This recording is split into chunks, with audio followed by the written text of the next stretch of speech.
नमस्कार प्यारे साथियों, आपका बहुत बहुत स्वागत है फॉर स्टडी पावर में। तो आज का क्लास काफी शानदार होने वाला है आप सभी बच्चों के लिए। आज हम लोग देखेंगे क्लास 12th पॉलिटिकल साइंस का वायरल क्वेश्चन जो 2026 के बोर्ड एग्जाम के लिए जो 3 फरवरी को आप लोग का एग्जाम होने वाला है उसके लिए जबरदस्त क्वेश्चन है। ठीक है, इस क्लास को शुरू से अंत तक जरूर देखिएगा क्योंकि यहाँ पर जितने प्रश्न बताए गए हैं आपके एग्जाम के पॉइंट ऑफ व्यू से लिए गए हैं। ठीक है, तो सही बच्चे ध्यान से इस क्लास को देखेंगे। एक बार इस क्लास को लाइक कर दीजिएगा, अपने दोस्तों के साथ जम करके शेयर कर दीजिएगा। जो बच्चे नए हमारे साथ इस क्लास में हैं, सही बच्चे चैनल को सब्सक्राइब करके बेल आइकन को ऑल पे सेलेक्ट कर लीजिएगा। ठीक है, और जो बच्चे for study power app download नहीं किया डाउनलोड कर लेंगे। वहां पे आपको जो है पीडीएफ मिल जाता है, नोट्स मिल जाता है, मॉडल पेपर, पीवाईक्यू एंड आपको क्लासेस वगैरह सारा मिल जाता है। ठीक है, जो बच्चे ज्वाइन नहीं किए अभी तक व्हाट्सएप ग्रुप या फिर फॉर स्टडी पावर ऐप, आप लोग यहाँ पर जो इस नंबर पे कॉल या फिर मैसेज करके जो है आप लोग ज्वाइन कर सकते हैं बिल्कुल आसानी से। ठीक है, चलिए क्वेश्चन पे चलते हैं फटाफट से। हम लोग यहाँ पर क्वेश्चन आपके सामने ये रहा, शिमला समझौता किन दो देशों के बीच में हुआ था इसके बारे में आपको बताना है। तो पहला नंबर सवाल का जवाब क्या होगा? भारत और पाकिस्तान,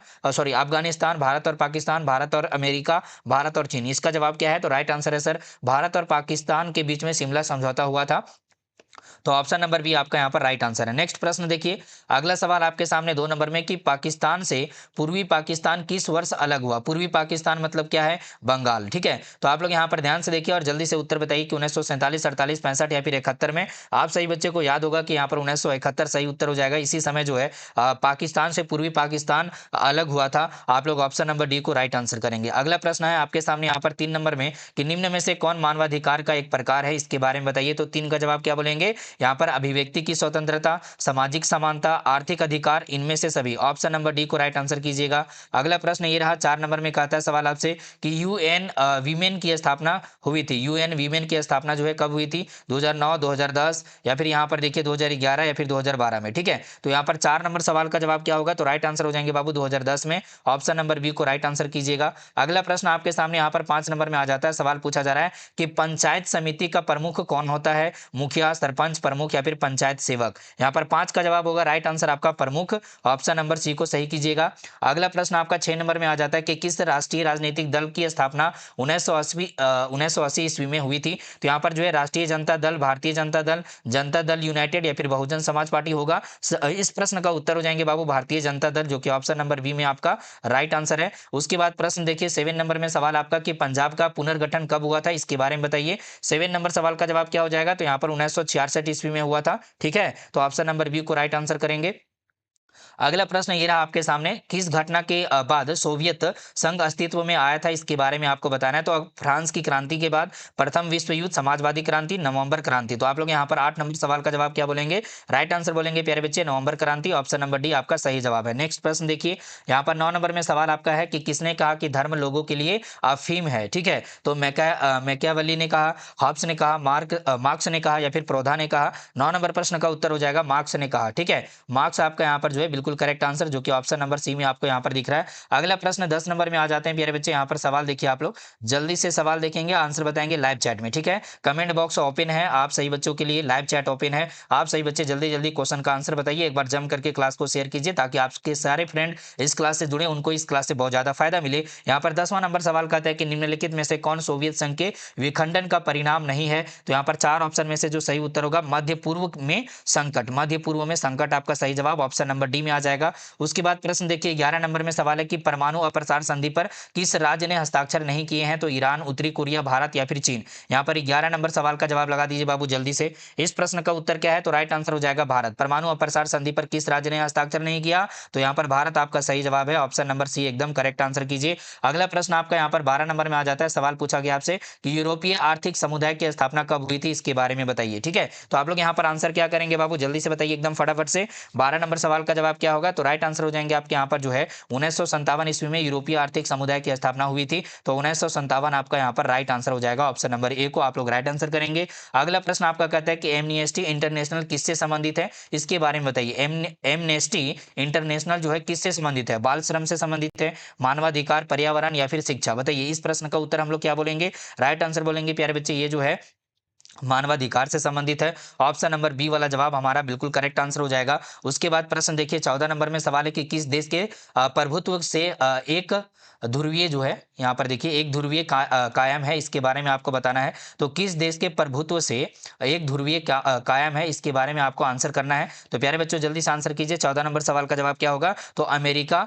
ठीक है, किस देश के प्रभुत्व से? तो अमेरिका के प्रभुत्व से एक ध्रुवीयता जो है कायम हुई। तो यहाँ पर ऑप्शन नंबर जो है डी वाला जवाब आपका राइट आंसर होगा। अगला प्रश्न यहाँ पर 15 में है कि स्वतंत्र राज्यों के राष्ट्रकुल की स्थापना किसने की है? तो यहाँ पर 4 ऑप्शन आपके दिए गए हैं। 15 नंबर सवाल का जवाब हो जाएगा बाबू राइट आंसर आपका एल्टसीन। ठीक है, एल्टसीन आप लोग राइट आंसर करेंगे ऑप्शन नंबर सी में। उसके बाद प्रश्न आपका यहाँ पर 16 नंबर में है कि सोवियत संघ के अंतिम राष्ट्रपति कौन थे, इसके बारे में बताइए। सोवियत संघ के अंतिम राष्ट्रपति के बारे में आपको बताना है। ठीक है, ब्रेसनेव थे, या फिर एंड्रोपोव, मिखाइल गोर्बाचोव, या फिर जो है यहाँ पर स्टालिन होंगे। 16 नंबर प्रश्न का उत्तर क्या हो जाएगा? तो इस प्रश्न का उत्तर है प्यारे बच्चे मिखाइल गोर्बाचोव, जो कि ऑप्शन नंबर जो है आपका सी वाला जवाब बिल्कुल सही हो जाएगा।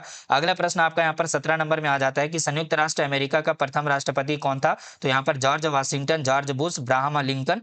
ठीक है, यहाँ पर 17 का जवाब क्या बोलेंगे बाबू? 17 का जवाब हो जाएगा बिल्कुल correct answer George Washington. Option number A को आप लोग राइट आंसर कीजिए। अगला प्रश्न आपका यहाँ पर 18 नंबर में आता है। ठीक है, थोड़ा जूम आउट करते हैं। ओके, चलिए क्वेश्चन आपको दिख रहा है ना बढ़िया से? सही बच्चे बताइए। बिल्कुल क्वेश्चन आपको दिख रहा है। 18 नंबर सवाल है कि 1996 में तालिबान ने किस राज्य में अपना शासन स्थापित किया जिसे 2001 में अमेरिका ने मिटा दिया? ठीक है, तो इसके बारे में बताइए। ईरान, पाकिस्तान, अफगानिस्तान या फिर इराक? 18 का जवाब हो जाएगा बाबू राइट आंसर आपका यहाँ पर ऑप्शन नंबर डी अफगानिस्तान। ठीक है, अफगानिस्तान आपका यहाँ पर राइट आंसर हो जाएगा। अभी के समय में जो है अफगानिस्तान पर राज कौन कर रहा है? ठीक है, शासन कौन कर रहा है? तालिबान शासन कर रहा है। ठीक है, तो ऑप्शन नंबर डी हमारा सही उत्तर हो जाएगा। उसके बाद अगला सवाल के सामने आ जाएंगे हम लोग। सवाल है कि द्वितीय विश्व युद्ध में अमेरिका ने जापान के किस शहर पर परमाणु बम गिराया था? ठीक है, ये बहुत इंपॉर्टेंट सवाल है। तो आप लोग जब जो है सही बच्चे लाइव चैट में आंसर बताने का प्रयास कीजिए जल्दी से। नागासाकी हो जाएगा, हिरोशिमा, ठीक है, या फिर मिसोमा या फिर हाशिमा। देखिए यहाँ पर हिरोशिमा होना चाहिए, है ना। तो यहाँ पर 19 नंबर सवाल का जवाब क्या हो जाएगा? नागासाकी, है ना। तो हमारा जवाब क्या है? Option number A. यहाँ पर जो है परमाणु बम गिराया गया था द्वितीय विश्व युद्ध में, किसके द्वारा बाबू? अमेरिका के द्वारा जापान पर। ठीक है, आगे बढ़ते हैं सर। 20 नंबर सवाल आपके सामने है। ठीक है, सवाल कहता है कि प्रत्यक्ष प्रजातंत्र किस देश में है, इसके बारे में बताइए। तो अमेरिका, भारत, स्विट्जरलैंड या फिर नेपाल में है? 20 का जवाब हो जाएगा प्यारे बच्चे स्विट्जरलैंड, जो कि ऑप्शन नंबर सी में आपका राइट आंसर है। अगला प्रश्न आपका यहाँ पर यूरोपीय संघ की स्थापना कब हुई थी, इसके बारे में आपको बताना है। तो यूरोपीय संघ की स्थापना कब हुई थी? 1957, 92, ठीक है, या फिर 2005 में? सही जवाब होगा 1957 में हुआ था यूरोपीय संघ की स्थापना। ऑप्शन नंबर ए को राइट आंसर करेंगे। अगला प्रश्न को देखिए बाबू, यहाँ पर 22 नंबर में सवाल आपका आ जाता है कि आसियान में आसियान को मुक्त व्यापार क्षेत्र बनाने का निर्णय लिया गया। ठीक है, ये कब लिया गया था, है ना? कब लिया गया, ये सवाल आपका यहाँ पर है। तो सही बच्चे ध्यान दीजिए और आंसर बताइए। 1994 होगा, 99, 95 या फिर 2003? 22 का जवाब हो जाएगा प्यारे बच्चे 2003, जो कि ऑप्शन नंबर डी वाला जवाब आपका राइट आंसर है। अगला प्रश्न आपका यहाँ पर 23 नंबर में आ चुका कि जर्मनी का एकीकरण कब हुआ? जर्मनी का जो है एकीकरण कब हुआ प्यारे बच्चे? इसके बारे में आप लोग बताइएगा। ठीक है, इसके बारे में आप लोग यहाँ पर आंसर कीजिएगा फटाफट से। क्लियर है? 23 नंबर सवाल जो आपके सामने है, इस प्रश्न का उत्तर क्या होगा? 1988, 89, 90 या फिर 91? तो 1990 में जो है क्या हुआ था? जर्मनी का एकीकरण हुआ था। ठीक है, आप लोग यहाँ पर 10th में भी इसके बारे में पढ़े हुए हैं, आप 12th में आप लोग पढ़ रहे हैं। ठीक है, तो देखिए यहाँ पर जो है जवाब आपका ऑप्शन नंबर सी वाला हो जाएगा। अगला प्रश्न देखिए यहाँ पर 24 नंबर में कहता है कि दक्षिण एशिया में सबसे बड़ा देश कौन सा है? ठीक है, दक्षिण एशिया का अगर बात करें तो उसमें सबसे बड़ा देश कौन सा होगा? भारत, पाकिस्तान, श्रीलंका, बांग्लादेश? बताइए 24 में सही आंसर क्या बोलेंगे आप लोग? 24 नंबर में सही उत्तर क्या हो जाएगा? देखिए बहुत प्यारा सा सवाल है ना, आप लोग ऐसे ही इमेजिन करके बता सकते हैं। पाकिस्तान तो छोटा यहाँ पर इसका है, ठीक है, श्रीलंका भी छोटा होगा, बांग्लादेश भी छोटा होगा, लेकिन भारत हमारा बहुत बड़ा है इनके सामने। तो ऑप्शन नंबर ए जो है हमारा क्या होगा? Right answer. अगला प्रश्न आपका जो है 25 नंबर में आ चुका है। कहता है सवाल कि दक्षिण एशिया का कौन सा राज्य नस्लीय उग्रवाद से पीड़ित है? ठीक है, दक्षिण एशिया का ऐसा कौन सा राज्य है जो नस्लीय जो है उग्रवाद से जो है पीड़ित है बाबू? तो नेपाल होगा, भूटान, श्रीलंका या फिर भारत होगा? 25 का जवाब क्या बोलेंगे? तो राइट आंसर बोलिए आप लोग यहाँ पर श्रीलंका। ठीक है, श्रीलंका जो है आपका यहाँ पर right answer option number C में आ जाएगा। उसके बाद अगला प्रश्न आपका यहाँ पर 26 में आ चुका है कि किस दक्षिण एशियाई देश में संवैधानिक संकट है, इसके बारे में बताइए। तो पाकिस्तान, बांग्लादेश, भूटान या फिर नेपाल? बताइए 26 का जवाब आप लोग यहाँ पर क्या बोलेंगे बाबू? जल्दी से आंसर करेंगे। बहुत बढ़िया। देखिए, यहाँ पर नेपाल जो है आपका राइट आंसर हो जाएगा ऑप्शन नंबर डी वाला, ठीक है। अगला वाला प्रश्न आपका जो है यहाँ पर 27 नंबर में आता है। कहता है सवाल आपसे यहाँ पर कि संयुक्त राष्ट्र संघ के प्रथम महासचिव कौन थे? इसके बारे में बताइए। संयुक्त राष्ट्र संघ के प्रथम महासचिव कौन थे? ट्रिगवेली, यूथांड, बीबी घाली या फिर कोफी अनान? यहाँ पर 27 का जवाब क्या होगा? तो राइट आंसर हो जाएंगे प्यारे बच्चे ट्रिग, ठीक है, ट्रिग वैली आपके यहाँ पर जो है बिल्कुल सही उत्तर हो जाएंगे, ट्रिग वैली। ओके, तो ऑप्शन नंबर ए को आप लोग यहाँ पर क्या करेंगे? राइट आंसर कीजिएगा। और उसके बाद अगला प्रश्न आपके सामने 28 नंबर में है। इसमें आपसे सवाल पूछा गया कि सुरक्षा परिषद में अस्थायी सदस्यों की संख्या कितनी होती है? इसके बारे में बताइए। 5, 6, 7 या फिर 14 होती है? 28 का जवाब क्या हो जाएगा प्यारे बच्चों? तो यहाँ पर जवाब हो जाएंगे आपके यहाँ पर 5, यानी 5 जो है आपका ऑप्शन नंबर ए में है, राइट आंसर हो जाएगा। 29 नंबर सवाल देखिए, दक्षेस का पहला सम्मेलन कहाँ हुआ था? इसके बारे में बताइए। दक्षेस का जो है पहला सम्मेलन कहाँ पर हुआ था बाबू? इसके बारे में आप लोग जल्दी से आंसर करेंगे, फटाफट से उत्तर बताइए। 29 का जवाब क्या होगा? तो राइट आंसर हो जाएंगे प्यारे बच्चों यहाँ पर भारत या फिर बांग्लादेश, पाकिस्तान या फिर श्रीलंका। आप लोग आंसर करेंगे बांग्लादेश, ठीक है, बांग्लादेश आपका यहाँ पर राइट आंसर है। बाकी बच्चों का भी बहुत बढ़िया आंसर आ रहा है, वेरी गुड। चलिए ऑप्शन नंबर बी का एकदम जो है करेक्ट कर लेना है। आगे बढ़ेंगे, अगला सवाल आपके सामने, नीचे के देशों में आसियान का सदस्य कौन नहीं है? आसियान, ठीक है, आसियान का सदस्य कौन सा नहीं है, इसके बारे में आपको बताना है। तो इंडोनेशिया हो जाएगा, या फिर यहाँ पर देखिए फिलीपींस, सिंगापुर या फिर श्रीलंका, इनमें से कौन जो है सदस्य नहीं है आसियान का? तो 30 नंबर प्रश्न का जो उत्तर होगा, राइट आंसर ये हो जाएगा प्यारे बच्चे आपके सामने, श्रीलंका, ठीक है, Sri Lanka right answer, option number D होगा। अगला प्रश्न को देखिए, 31 नंबर में सवाल आपसे पूछा जा रहा है कि शांति स्थापना के कार्यों को देख रेख की किस अधिकारी के अधीन होता है, या फिर कौन से अधिकारी करते हैं, इसके बारे में बताइए। महासभा का अध्यक्ष करते हैं, सुरक्षा परिषद का अध्यक्ष, अंतर्राष्ट्रीय न्यायालय का अध्यक्ष या फिर महासचिव? शांति स्थापना के कार्यों की देखरेख की किस अधिकारी के अधीन होता है? तो यहाँ पर 31 का जवाब हो जाएगा राइट आंसर, महासचिव के अधीन होता है, ऑप्शन नंबर डी आपका करेक्ट आंसर है। चलिए 32 नंबर सवाल आपके सामने यहाँ पर है और इसका जवाब लगाना है आपको फटाफट से। कहता है सवाल कि विश्व में शांति बनाए रखने का दायित्व किस पर है? ठीक है, विश्व में पूरा वर्ल्ड में अगर जो है शांति बनाए रखना है तो वो दायित्व किसके ऊपर है बाबू? महासभा, सुरक्षा परिषद, आर्थिक व सामाजिक परिषद या फिर महासचिव? यहाँ पर 32 का जवाब क्या होगा? तो 32 का राइट आंसर है सुरक्षा परिषद, ऑप्शन नंबर बी जो है आपका यहाँ पर राइट आंसर हो जाएगा। नेक्स्ट प्रश्न आप लोग देखिए यहाँ पर, ओके, नेक्स्ट प्रश्न क्या कहता है कि पर्यावरण व विकास पर विश्व आयोग की रिपोर्ट का क्या शीर्षक है? इसके बारे में बताइए। पर्यावरण और विकास पर जो है विश्व आयोग का, ठीक है, उसका रिपोर्ट का क्या शीर्षक है? साक्षी त्रासदी, हमारा साझा भविष्य, मात्र एक पृथ्वी, टिकाऊ विकास? यहाँ पर 33 का जवाब क्या बोलेंगे? तो राइट आंसर है हमारा साझा भविष्य, ठीक है, हमारा साझा, साझा का मतलब होता है शेयर करना, ठीक है, तो ऑप्शन नंबर बी जो है करेक्ट आंसर हो जाएगा। अगला प्रश्न आपका 34 नंबर में आ चुका है कि 1955 ईस्वी में किस शहर में एफ्रो एशियाई सम्मेलन हुआ था? इसके बारे में बताना है आपको। जगराता में, बांदुग में, ठीक है, या फिर यहाँ पर देखिए सिंगापुर में, हांगकांग में? आप लोग आंसर क्या करेंगे बाबू यहाँ पर जल्दी से बताइए। 34 का जवाब क्या होगा? तो राइट आंसर हो जाएंगे आपके यहाँ पर बांदुग में, ऑप्शन नंबर बी को आप लोग राइट आंसर करेंगे, ठीक है। अब अगला सवाल आपके सामने यहाँ पर ये रहा, 35 नंबर में सवाल आपसे पूछा गया कि 1992 में किस शहर में पृथ्वी सम्मेलन हुआ था? इसके बारे में बताइए। कौन से वर्ष में बाबू? तो 1992 में जो है यहाँ पर, सॉरी 52 नहीं होगा, 92 होगा ना। तो यहाँ पर देखिएगा 1992 में किस शहर में पृथ्वी सम्मेलन हुआ था, इसके बारे में आपको बताना है। तो क्योटो में, रियो डी जेनेरो, लंदन या फिर न्यूयॉर्क में?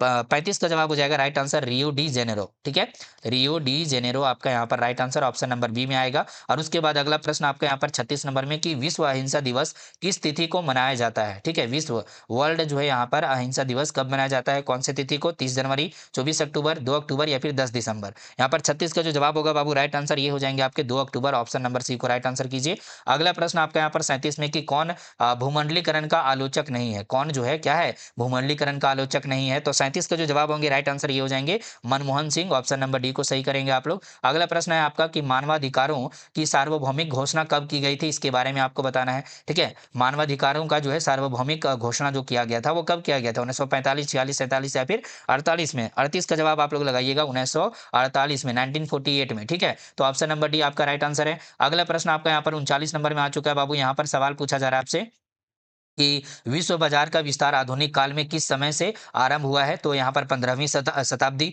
18वीं, 19वीं या फिर 20वीं शताब्दी? यहाँ पर 39 का जवाब क्या बोलेंगे आप लोग? तो राइट आंसर आप लोग यहाँ पर बोलेंगे बाबू 18वीं शताब्दी, ठीक है, 18वीं शताब्दी आपका यहाँ पर राइट आंसर होगा, ऑप्शन नंबर बी को करेक्ट कीजिएगा। नेक्स्ट प्रश्न आपका यहाँ पर जो है 40 नंबर में आ चुका है कि चीन में क्रांति कब हुई थी? ठीक है, चीन में क्रांति कब हुआ था इसके बारे में आपको बताना है। तो आपका जो है यहाँ पर ऑप्शन है 1949, 1947, 1950 या फिर 1948, है ना। तो यहाँ पर 40 का जवाब क्या बोलेंगे? तो राइट आंसर आंसर बोलिए। 1949 ईस्वी में जो है चीन में क्रांति हुई थी। ऑप्शन नंबर ए को आप लोग यहाँ पर राइट आंसर कीजिएगा, ठीक है। तो टोटल मैं आप लोग को क्वेश्चन कितना बताया हूँ, 40 क्वेश्चन बताया हूँ। आप सही बच्चे बताइए मुझे कि कमेंट करके बताइए, लाइव चैट में बताइए कि आप लोग कितना क्वेश्चन का आंसर सही कर चुके हैं, ठीक है। सारे बच्चे एक बार कमेंट कीजिएगा जो आप लोग को ये क्लास अच्छा लगा है, प्यारा लगा है, ठीक है।